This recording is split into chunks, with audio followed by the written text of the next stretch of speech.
ہیں میں بات کو ختم کرتا ہوں. ہم آخرت کی فکر میں لگے ہوئے ہیں اور آخرت کی تیاری بھی ہم چاہتے ہیں.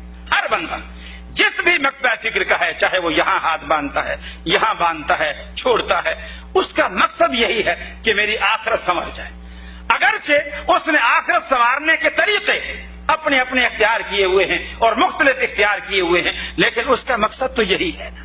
لیکن میرے بھائی, محبت کی بات ہے, کوئی طنز نہیں, کوئی گلہ نہیں, کوئی شکوہ نہیں, کسی پر نشتر چلانا مقصود نہیں, کسی کی برائی مقصود نہیں. میرے بھائیو دیکھو, آج ہم رسول اللہ صلی اللہ علیہ وسلم سے 14 صدیاں پیچھے آ چکے ہیں. اللہ کے رسول ہم سے 14 صدیاں پیچھے, ہم ان سے اتنا آگے, ہمارے درمیان 14 صدیوں کا بیچ میں فاصلہ ہے. آج لوگ ہم پر یہ اعتراض کرتے ہیں کہ رسول اللہ صلی اللہ علیہ وسلم کے درمیان اور تم لوگوں کے درمیان 14 صدیاں بیچ میں حائل ہیں. اس زمانے میں کیا حالات تھے, کیا واقعات تھے, کیا ماحول تھا, تم لوگوں کو تو پتہ ہی نہیں. آج کے دور کے تقاضے اور ہیں, 1400 سال پہلے تقاضے اور تھے, تو تم آج کے دور میں بیٹھ کر 1400 سال پہلے والے مسائل سے رہنمائی حاصل کر کے آج کے دور کے تقاضے کیسے پورے کر سکتے ہو؟ یہ ایک بڑا اعتراض ہوتا ہے اور لوگ پڑھے لکھے کہتے ہیں جی بڑا معقول اعتراض ہے اور اس میں بڑا وزن ہے اور بڑی جان.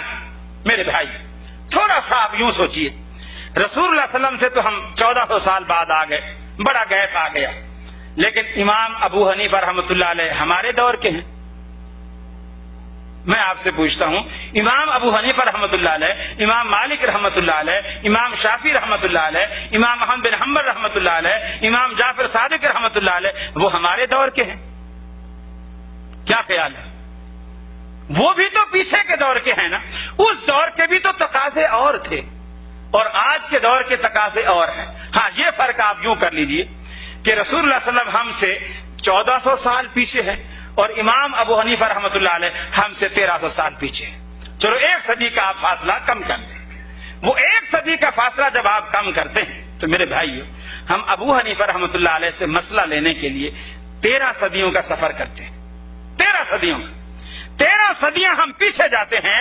امام صاحب سے مسئلہ عرض کرنے کے لیے ہمیں 13 صدیوں کا سفر کرنا پڑتا ہے. اور جب آپ کوفے تک پہنچ گئے تو باقی کوفے سے مدینے تک پہنچنے کا اب فاصلہ کتنا رہ گیا؟ 1 صدی کا. میرے بھائیو, لوگ عمرہ پر آتے ہیں, حج پر آتے ہیں, حالانکہ عمرہ اور حج دونوں چیزیں مکہ میں ہو جاتی ہیں, دونوں چیزیں مکہ میں ہو جاتی ہیں. لیکن جب ہم مکے میں آتے ہیں پھر ہم یہ سوچتے ہیں یار مکے تک تو آئے ہی کھڑے ہیں, چلو مدینے سے بھی ہوتے جائیں. اس لیے کہ اب فاصلہ کم ہو گیا ہے, اب فاصلہ کم ہو گیا ہے.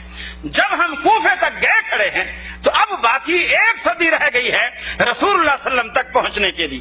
جب امام ابو حنیفہ رحمۃ اللہ علیہ کی عظمت, ان کی فقاہت, ان کی حکمت, ان کا علم اور مرتبہ اس قابل ہے کہ ان کے لیے 13 صدیوں کا سفر کر سکتے ہیں, تو کیا رسول اللہ صلی اللہ علیہ وسلم کی عظمت, آپ کا علم, آپ کا مرتبہ, آپ کی حکمت اس قابل بھی آپ نہیں سمجھتے کہ ان کے لیے مزید 1 صدی کا سفر طے کر لیں؟